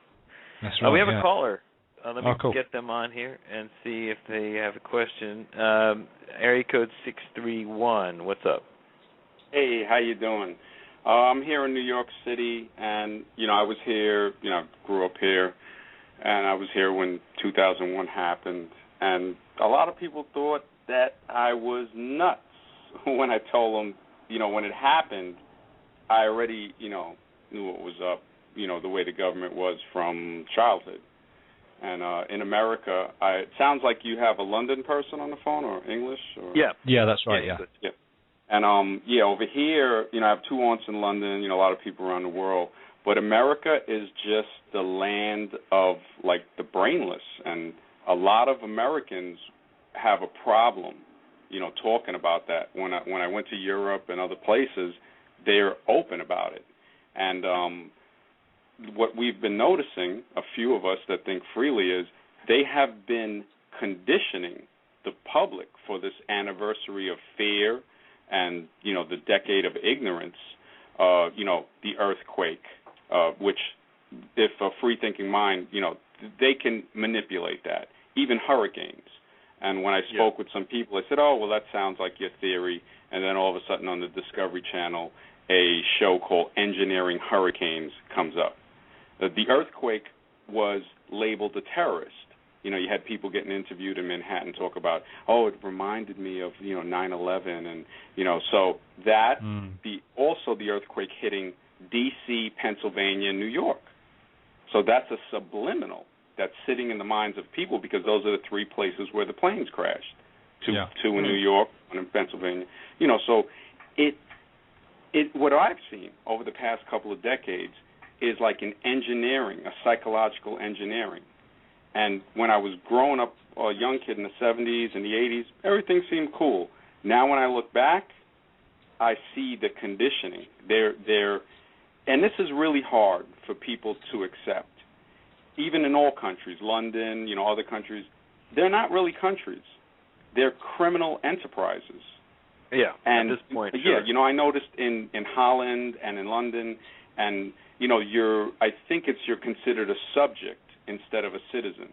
So a subject, without a doubt, it's a better system as far as not screwing over the citizen or the other person, because you get free health care. You get things over there that people should get over here that they just don't get, because it seems like the American, I call it the American experiment, because it's like we pay for everything, yet we're still tightly enslaved. And the psychological, I didn't want to take up too much. No, it's fine. Go ahead. Well, the psychological enslavement of people, because I wouldn't want to call it homeschool, but I teach teens and adults free when I can, because I still have to work and, provide for myself. But the most important thing I tell people that I can teach them is how to detect a lie. And, I keep racism out of it, even though we know it does exist, because, I'm a person of color. But I try to let people know that, you're going to find good people in all shades and from all countries. Another thing with Americans is, that old joke is true. A person that speaks 2 languages is bilingual. A person that speaks 3 languages is trilingual. A person that speaks 1 language is American. And they don't want to learn. If anything, you should learn our language. And difference becomes scary. I mean, I've traveled to a lot of states around America, and it is frightening. It's really frightening when I look at the the subservience of people, it's actually dangerous. Because if you don't know how to blend in, man, you know, kind of reminds me of what, I don't know if the story's true, about Voltaire from France, and he was surrounded by a bunch of Englishmen, and they were going to, you know, kill him. And he goes, look, man, you know, look, come on. It's bad enough I wasn't born an Englishman. And they ended up, like, you know, he's saying they, you know, carried him home, hip, hip, hooray, you know, this and that. So understanding where people's minds are is extremely important, because it just shows you how easily the basic populace can be manipulated. And that's by a mere free thinker. Imagine a government with tools like media, radio, you know, schools, institutions, you know, the college degrees. I mean, that's basically a degree of conformity. You know, you get and a lot of college grads, you know, I go to colleges, speak with people, they're in denial of that. I say, look, if you're a doctor or something, thank you. If you're a mechanic, you put people back together. But as far as, you know, as far as somebody healing themselves, if somebody comes in there sick, it's either one of two things: something you ate or something you came in contact with, environmental poisons or eating a poison or something. And that you can't really tell me that much about that. Two words I noticed anybody with a degree, or a lot of people have a hard problem saying, is, I don't know, and I was wrong. So you'll almost never hear that from politicians or anybody with a college degree. I don't know, or I was wrong, because it takes away the fake authority that they've been given, you know, which is the degree. I look for shows, man. I cannot find stuff. So when I saw the label, you know, occult knowledge, you know, talking about 9/11, a lot of people here, there's a few guys, you know, one guy, I don't know if he's going to go on tonight, but he's from California, and he was talking about the manipulation, like today in America, the movie that comes out today, Contagion, a fear-based. If that isn't orchestrated, man, and the funniest thing is, last night on the television, they had, that's you know, a good one. Yeah, thanks, man. We scan it, you know, to see what the programming is for the populace, and they had Ancient Aliens. They were talking all about comets and alien seeding disease, the plagues, all of that. Go to the other channel, Batman, where it was the one with Christian Bale, the first one, where what was the plot? They wanted to poison the water supply. So more, and then today this movie, and I'm like, the Daily News in Manhattan, it says on it, 3 big lines. The letters are over 3 inches big. 9/11 terror attack. I mean, it's just scary. Just look, it's like, what the hell's going on? They are. I mean, it's conditioning. The Patriots are just mentally stifling. Everybody was watching Obama yesterday, like the majority. I walked out. I said, you know, I'm going to the bookstore, man. You know, it was just like, you know, you're going to watch this puppet on TV lie to you. You know, I needed to get clips of when he was running and saying, if I get elected, I will end the war in Iraq, and put them side by side with the clip recently of, you know, sometimes war is necessary and this and that, just prepping for Libya. I came to the conclusion that the intelligent people that can see through it, that's why they don't produce news that intelligent, because it's a lot easier, and this is a fact, it's a lot easier to fool an intelligent person than it is a dumb person. So, you know, a dumb person, well, and not to be mean and call them dumb, but a simple-minded person will look at something and say, wait a minute, that can't be good. We'll say, oh, it's technology, blah, blah, blah, he's just behind the times, he's in the country, this and that, and then you find out years later it causes cancer or some shit. Right. And the guy that was growing his food, living naturally, not sitting, you know, watching TV an hour a day, even an hour a day. We got to remember, this is a lighted box that flashes colors, and that's the same tool a hypnotist uses. Yeah, it's a hypnotizing machine. Yeah, exactly. David Icke, I mean, he said it best. The hypnotist in the corner of the room. And I might not agree with everything he says or other people say, and that's another thing within our own ego that kind of holds us back, is to say, well, you know, I don't really like his opinion on this. Cool, then don't worry about that. Take what's good, hack off the unessential. because some of the stuff he's saying, the Ku Klux Klan in America says stuff that's relevant. I mean, they'd hang me if I was in a certain area, but they're right when they say the government is doing this and that, and what it is they're seeing it first because, of course, they've had the most freedom. So once it started getting taken from them, when somebody says, oh, well, America's not what it was, I'm like, yeah, what? How far you want to go back? To when I was in chains or some shit? What? You going back to India when, British is raping through there, And that's the thing, to separate and divide us, because you get black guys, Indian guys, Spanish guys, they get on that pro shit, and I'm like, nah, man. I'm like, that's not right. I'm like, there are good white people, there are good brown people, there's good in every type of person out there, and this is the ultimate divide and conquer thing, because if it's not color, you might fall into the patriotism. Oh, well, he's from Europe, or it's like, wait a minute, man, who cares where he's from? It's like, if he's a free-thinking individual, embrace that person. And most of the time I see people, and, they say good stuff, and next thing you know, they come out from under the rock. Oh, well, that's just what Jesus said. I'm like, yeah, because you knew him, right?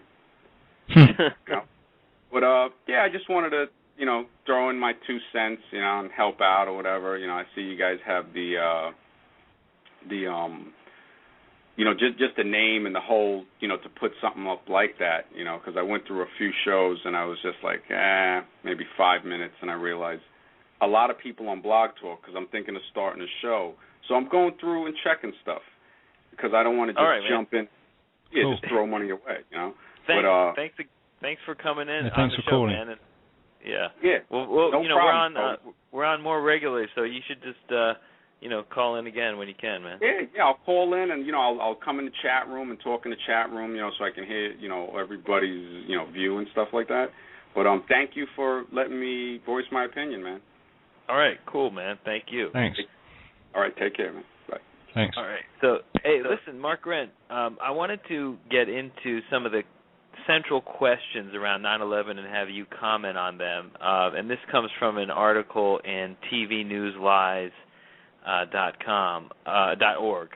Okay. And basically these are sort of like the main questions that people who look into this ask. And so let's just start with why do we still believe the tale of the 19 hijackers when so many of the accused hijackers showed up alive within days? And why do we still believe the fable of the 19 hijackers when the FBI admitted they are not sure about either the identity of the hijackers or if they were any hijackers at all? So exactly. Go ahead. Exactly. Yeah, I mean that's another thing that gets brought up from time to time about the fact that they named all these hijackers, and like within days, the people behind these names would they'd appear on TV in Afghanistan or Saudi Arabia, and they'd say, well, that's not me. I wasn't a hijacker because I'm here now. So are they faking passports? Are they doctoring passports? Are they picking names out of a bag? That they credited a lot of people with being part of the hijack crew, and these people were like turning up alive and saying, it wasn't me. I'm still here, so I don't know who it is that did it, or even if people were doing it. But yeah, there was, and I think the official line is that they were trying to say that the reason why was because the passports were stolen or something. And the whole passport thing leads to another interesting part of the whole 9/11 thing, is that apparently like an FBI agent or a cop found a passport on the sidewalk by the Twin Towers that had kind of miraculously not been burnt and destroyed in the plane crash, and it was just happened to been sort of just lying on the sidewalk. Yeah, I know. Almost perfectly preserved, where everything else had been burnt to kingdom come, and this passport, which was, I mean, if you believed this story, then all of a sudden you would have to say that someone has obviously, planted the passport there. But the whole thing about a passport surviving, a paper passport surviving out of a fireball is ludicrous. Yeah, that in itself was really. Another question. Why did George W. Bush's Secret Service detail not rush the president to safety when it was evident that the nation was under attack? If the nation was under attack and they did not know the scope of the attack and the president's location was known, how did they not worry about being attacked in Florida? Why did they act as if they knew that there was no threat? And why, when our nation was under attack, did the president not rush into action? If you say he was concerned about upsetting the children, you are the ultimate apologist. He could have told them that his mommy was on the phone and he had to see what she wanted. Our country was supposedly being attacked, and he waited 20 minutes before he moved. This is the smoking gun of smoking guns. Yeah, that's right. I mean, if you watch the footage of Bush, in that school, kind of an aide comes in and sort of, whispers in his ear, and Bush has sort of a puzzled look on his face and continues to sort of sit in a classroom, with sort of a vacant look on his face. And if you watch the actual video footage, he's holding this book, and the book is actually upside down, so he's supposedly reading this book upside down, which is quite comical. And they're trying to say that he didn't like bolt out of the door because it would alarm the children. I'm sure they could have done it in a different way. They could have, just instead of having a big kind of hustle scene, have a couple of people walk up to him, mention in his ear, and then maybe beckon the teacher over and explain that they that something's important's come up and they have to leave, and then this could all be done in less than a minute. But of course he sat there and just almost waited for the next step in development, and it kind of in a way it leaves a sort of a smoking gun to Bush's possible knowledge, or even shudder to say sort of participation, whether meant or not in the whole day. Well, related to that also was the fact that they didn't know anything was happening, right? But yet there was a state of emergency that was declared when Bush was in Florida by his brother, who was the governor at the time. That's kind of odd. I mean, they didn't usually just declare a state of emergency just because the president has come, but yet he was already under, waiting for some shit to happen, as though they kind of had some idea that something was happening. Another question is, who placed all of those put options on the airlines just prior to the event, as if they knew that stock prices on those specific airlines would lose a huge amount of value? And this is true. I mean, basically, there were a lot of people who, basically bet on the fact that certain airlines would, dramatically tumble in their share price. And they made, millions of dollars just on that sort of speculation, and, that nobody really looked into that. Yeah, that's right. I mean, a lot of people, really cleaned up out of the whole thing, and obviously in the whole kind of financial business and the stock exchange business, insider trading is like, you'll lose your license. You in some instances you'll end up in jail for having insider trading knowledge. But people were, doing these put options and making money on these airlines, losing their share value after these incidents, and people, there's certain people, and these people were probably in on aspects of it. Maybe they were relatives of these higher up people, and they kind of made these sort of bets, if you will, and they made money out of a horrible tragedy. And I hope they can look at themselves in the mirror in the morning and realise that. Yeah, right. Here's another question. Why was there molten metal flowing under the wreckage of the World Trade Center for months?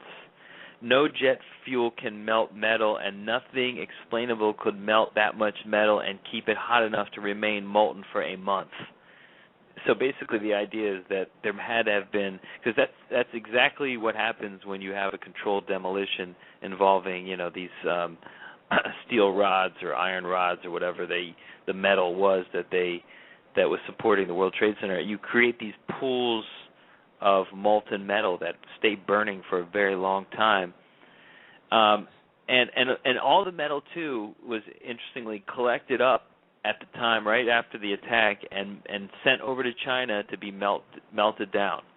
And the people that have gotten pieces of that metal have tested it, and it has tested positive for thermite, which basically is the after. It's what is left by a controlled demolition when you have metal that is involved in that. So I mean, there's a lot of evidence pointing to another piece of that evidence pointing to that specific thing was that the head of security of the World Trade Center was a cousin, I believe, was a company headed by Bush's cousin. Have you heard that part? Yeah. Was it Neil Bush or was one of the? Yeah, Neil Bush. I think it was. I'm not sure which Bush, but there was a Bush that was involved with the security of the building. So there was the ability, the opportunity to plant explosives, at an earlier time, and then detonate it. And then connected to that story is what was also suppressed by the 9/11 Commission report was the fact that the people that were there in the last moments before the buildings collapsed reported to hear a series of explosions underneath the building, and then the buildings came down. And those reports were just completely ignored by the 9/11 report. I mean, come on. Yeah, and I think that there's reports that members of the FDNY, the firemen that were in the building, there's video evidence of them saying, that they thought, bombs were going off, it sounded like bombs are going off, and the floors are coming down like it was a demolition, which leads further credence to the possibility that there were explosives in the towers. Yeah, and it was Marvin Bush was pointing out by... Marvin Bush, yeah. Yeah, it was pointed out by somebody in the chat, because basically, you have all the elements there. It was just the perfect thing. And then you also had Larry Silverstein, who owned the building, who my understanding was that he was told that the building basically had to be retrofitted because it had asbestos issues. Yeah, that's right, yeah. And it was going to cost him... too much money, double. Yeah, I mean, so much money that it was not a good investment at that point. But then when the building, he did take a really hefty insurance policy out on the building and ended up getting twice its value back. So he really made out well. Yeah, instead of being paid, out on one terrorist act for the two buildings, he got paid out. For two terrorist acts on two buildings, so he made out good financially out of the whole deal, and there's question marks around what knowledge he had of the day's events, certainly. Yeah, and the poor guy, I mean, wherever he goes, he's hounded by 9/11 truthers asking him why he said, we had to pillage the building of the. It's hilarious. That's right. Yeah. These 9/11 truthers are great. I mean, because they even plague Bill Maher on his show. They're just like all over the place, just like shouting at people. When I've even met a few of them when I've been to New York in recent years, and I've been down in down Ground Zero, or I've been Union Square or something. And there's been 9/11 sort of truth people out, handing out leaflets and DVDs. They hand out DVDs of Loose Change and some of these documentaries and things, and they wear these T-shirts, and the guys are from all kind of walks of lives. There's some young guys, there's some middle-aged guys, and I've talked to them on a couple of occasions, and sort of talked about the London 7/7 attacks, and the New York stuff, and these guys aren't just so-called sort of crazy conspiracy theories. They've got a lot of points, and I'm sure there'll be some sort of well, not demonstration, but there'll be some sort of visual protest probably this weekend in New York. I'm sure there will be. Few marches and things like that. And what's interesting about the 9/11 Truth movement, and but I'm sure this happens in every movement, but there is a portion of the movement that inevitably gets co-opted by the powers that want to cover up the incident. So you'll have people that'll be a part of the movement ostensibly, but what they'll do is they'll take, like they'll make these outlandish claims, like in conjunction with, saying that 9/11 happened. Like they'll be like, and like I feel like Alex Jones might be part of this, where it's like they go almost over the deep end and start saying weird stuff that all the planes were remote control, or that there was this I don't know. There is a lot of crazy stuff. Yeah, some people say. Yeah, and it's almost like they do that. Yeah, hologram, and they do that with every conspiracy theory is that like they'll have a group that almost poses as one of the truthers, and will even do acts of like violence to discredit the movement, or will make outlandish claims, and go on TV as these truthers, and then people look at that and they're like, oh well, these guys are crazy, and so it helps to discredit the movement. The best way to cover it up is to flood it. There's probably people in these groups that that work for the government, and they're kind of they're there to disinfo agents. Disinformation, right? That's what it is. Yeah, and a couple other things that are interesting to note about 9/11. There were people working in the towers that were Jewish or Israeli. Apparently, they were getting like text messages telling them to get out. That's another common thing that seems to be known about the 9/11 thing. I'm not sure whether you're aware of that.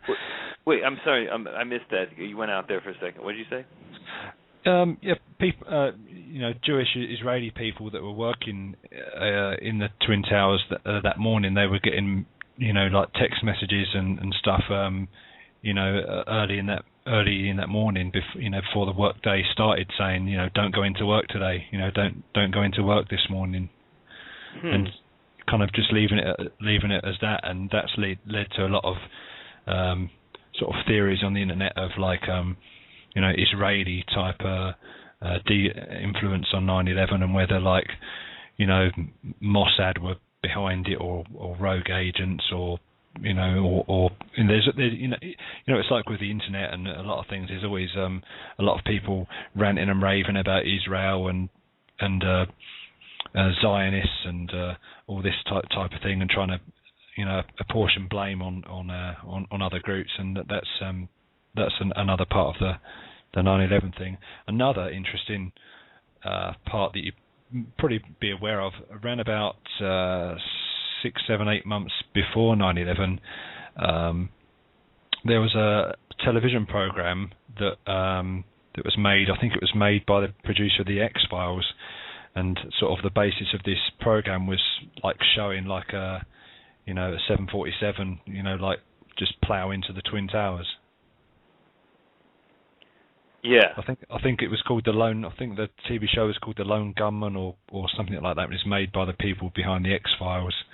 So people are sort of pointing to that and saying, this TV show went out on national TV, and it's kind of preparing people psychologically for for future attacks. And of course, not long after the program aired, it actually happened for real, rather than in a TV program. Indeed. And there's some other things that we should also look at here. we talked about the photos from 80-plus cameras that were confiscated from the Pentagon that have never been released. We talked about why the airplane that crashed in Shanksville apparently vaporized so that nothing remained, no bodies, no luggage, no metal, nothing, for the first time in aviation history. But that what did survive was a handwritten note from a hijacker was apparently found. So that's just adding so many things, so many loose ends to this story here. And also, finally, when this is actually a big thing. Why were the Norad rules changed for the first time several weeks prior to 9/11, taking responsibility? It's basically they took the responsibility and authority for shooting down hijacked planes away from NORAD military command for the first time and gave it to a civilian, Rumsfeld, and then returned it to NORAD the day after 9/11. And also at that time they were planning drills of the actual event that was planes crashing into buildings. They were doing a drill, or at least they had a drill planned for the exact same day that 9/11 happened, so that when they finally, when it was happening, the people that were involved in trying to deal with it kept asking the question, is this real world or is this drill? Because they didn't understand. They couldn't, it provided the necessary distraction. Yeah, that's right. That provided distraction or confusion or one or both of those things. You'd see these video footage or audio footage of people asking questions over the airwaves. Is this real world or part of this kind of war games drill that was going on, and the official sort of explanation is that it did confuse people. People didn't really know how to react. They didn't know whether it was part of the drill or whether it was a real situation, and that might have thrown a spanner in the works. Who knows? But I think there was there a code name for this drill? I think was it something like Vigilant Guardian or Global Guardian? It was one of these sort of code names. But there's certainly a lot of confusion and about the problems in the air that day, about the scrambling of the jets, and they headed off in the wrong direction. They headed off towards the coast or something rather than inland, and they arrived too late, and there was some sort of there's been debates about a shoot down order by Cheney or Rumsfeld, basically if the planes were in sight and they had an opportunity to shoot them down and chose not to, and that plane headed into the Pentagon. There's a lot of confusion and questions certainly regarding what was happening in the air that day. They didn't know which planes were hijacked. They didn't know which planes to follow. Didn't know which way to go. And well, that's another thing about the flights themselves that were off course for several, almost over an hour, and that whenever that would normally happen, they would be greeted with fighter jets, and that somehow that system got short-circuited, and there was no, there was just like no one noticed that these planes were totally off their course, and that in itself was like, what's going on, how did that happen, Yeah, I think there was an incident that might have been covered in the Fahrenheit 9/11 documentary, where they were talking about a plane going off course, and it was the plane of the golfer called Payne Stewart. I'm not sure whether you're aware of this, and his plane was going off course, and they had like fighter jets, alongside the plane, within minutes, and yet they couldn't seem to organise anything on 9/11 with these more important things to do. They couldn't seem to sort that out, and whether there was a gremlin in the works. People, not wanting these things to be stopped. Who knows? That might be another thing entirely. Yeah, and that in itself, I mean, it just seems so odd to me when you have all these planes that are unaccounted for or not in their flight plan, and you're just gonna. To me, it would just seem so odd that they were allowed to remain in the air at all. But that's just that's just yet another thing to add on to this craziness. Now, just as an overall point, a lot of people say that's really monstrous to think that the Bush administration would be willing to kill Americans to accomplish some kind of goal, foreign policy or whatever. But you think about what they did in Iraq for no reason. I mean, they basically killed over 2 million people in Iraq. For what? For some oil, some money? So these guys don't give a fuck. So why would they care about killing a few more thousand here in America that they don't, to me it just seems odd that people would even question that they were capable of it. It was clear that they were capable of basically anything once they went into Iraq for no reason. It was just, to me, it was these guys will do fucking anything. And so that's why I don't necessarily believe in the 9/11 conspiracy. I don't know. All I know is that the story doesn't make sense, and these guys are ruthless fuckers. So I don't put it past them. Yeah, that's right. You don't put it past them. And I mean, we'll never be in a position where we're that high up in authority that we can know what goes on through the people in control's heads. But the average Joe in the street has got a different mindset to these people. I mean, we would never comprehend of doing such a deed, but the people in power, and power is just a powerful thing once you've got hold of it, and you can control with a use of a pen and signing a document and making a phone call or pressing a button, that you can have control over people's lives and deaths. That these people, this small kind of group of people that are in it for various means to make a ton of money and to make their friends happy and the corporations happy and the war machine happy. It's not beyond, really, if you think about it, it's not beyond comprehension to think that either they knew it was coming, or they kind of created a way where it would happen and they wouldn't really get kind of fingered for the crime. Maybe that's what's happened. It's this thing's going to be ongoing. It looks like we'll probably never know the real story, because you rarely ever know the real story behind major world events. Just like it's almost 50 years after the Kennedy assassination, and there's no real definitive explanation or story of what actually went on. And I've got a feeling that 9/11 is going to be one of those things that's going to be ongoing, and from generation to generation, people are going to discuss and debate and talk about and argue about what happened, and there's probably never going to be a conclusive answer to all that's gone on.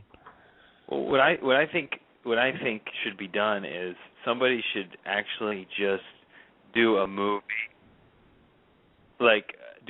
of the worst case scenario, and basically that's the worst case scenario being that the government actively planned it. And what would be wrong with just saying, okay, this is a fictional history piece about how, if the government did do it, how they could have done it.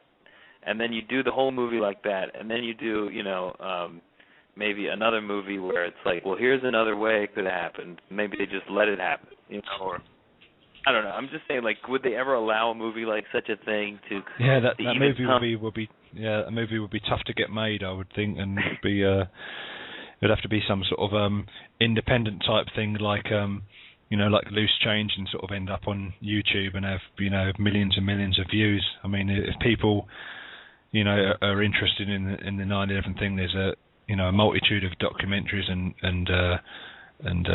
videos that are available on the internet and DVD. I mean, probably the biggest one that sort of mainstream one that came out was Michael Moore's Fahrenheit 9/11, which was fairly decent overview of a lot of the stuff that went on certainly before 9/11, and hold on, we have about 10 seconds. I just want to say we have 10 seconds left on the live feed. We will continue to talk on the download, so check us out on the download. There's only about, we'll talk about 15 more minutes.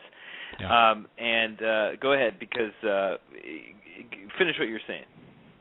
Yeah, I mean, Michael Moore's got his critics of being, kind of a lefty, like a liberal, and he was once a small time, sort of movie maker, and now he's got a lot of money and he can do this and this, that, well, whatever. He's got his critics, but I think Fahrenheit 9/11 is a pretty decent product, and it gives quite a good overview of sort of what went on certainly beforehand, and it does to a certain extent apportion blame, and a lot of the movie is more kind of poking fun at Bush at being sort of a hit cowboy in dumb, and avoiding the draft and this, that, and the other, and but I enjoyed the film, and that came out before the Bush Kerry presidential era, and it was amazing to see after a film. I remember going to the movie to the cinema and watching it and thinking, there's after this movie, there's no way that the American public are going to elect Bush, for a second term, and what happened? He got in again, and I was scratching my head to wonder how that happened. Well, it was Bin Laden, man. Bin Laden endorsed Kerry the night before the election, but we talked about that. But in general, I mean, Fahrenheit 9/11 wasn't really a part of the 9/11 conspiracy genre. I mean, because I don't think Michael Moore believes that 9/11 was an inside job, Yeah, I don't think that movie was more just like the Iraq War more than anything else. But I don't think he probably believes it was an inside job. I think he just thinks that it was, there was a certain amount of negligence that led to the attacks, and it's kind of saying in a way that if the people in intelligence and people in government had done their jobs properly, then that would have prevented the attacks taking place in the first place. But other than obviously the Fahrenheit 9/11 documentary, the most famous 9/11 movie, certainly on the conspiracy part of things, is Loose Change, which I think they've done about 3 different versions of. They've gradually, updated each version with, new evidence as it becomes available, and new footage and new interviews, and all 3 are, if you've got any interest, in investigating the 9/11 thing, all 3 films, in my opinion, are well worth watching. Oh yeah, that's definitely a good thing. And another thing about just Michael Moore is that in that movie there was the fact about how the Saudi nationals that were flown out when there was, all the planes were grounded, they were allowed, including members of the Bin Laden family, were allowed to leave the country on chartered flights. So that was in Fahrenheit 9/11, which, is a big thing in the 9/11 conspiracy movement. Yeah. But anyway, so we'll just I think wrap it up there. I want to thank everybody for listening to this extended 9/11 show, but I guess it makes sense since it was 10 years since it happened. And thank you, Markren. Thanks for the good insight there, and hopefully, we'll revisit this if something new comes up, and we'll always talk about it. And also, I want to talk about 7/7 when that date comes around. So we will do that too. Yeah, we certainly can. Yeah. Or we don't have to wait for it. We can probably just do a show on that too, just because it's related. But there's all these different things that have happened. And they continue, and we have now a new threat that is basically threatening us right now. It's all part of the scare machine, and we're nothing will happen, folks. It's just it's all. Well, actually, it will. I mean, you never know. I mean, that's the problem. Well, if I was a betting man, I'd say that nothing will happen. But they're talking about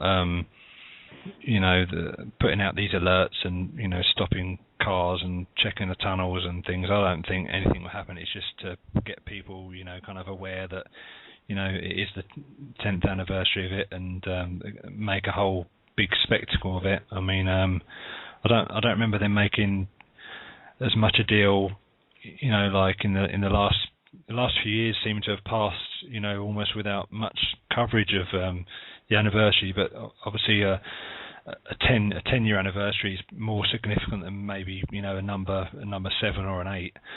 So it's going to be interesting to see the tributes and what actually happens this weekend in New York and in Washington. Just hope everyone stays safe. Okay, well, yeah, me too. All right, well, thanks, man, and thanks for listening, and we will be back again soon talking more of the Unexplained. Peace. And peace, man. Thanks a lot. Bye. Bye.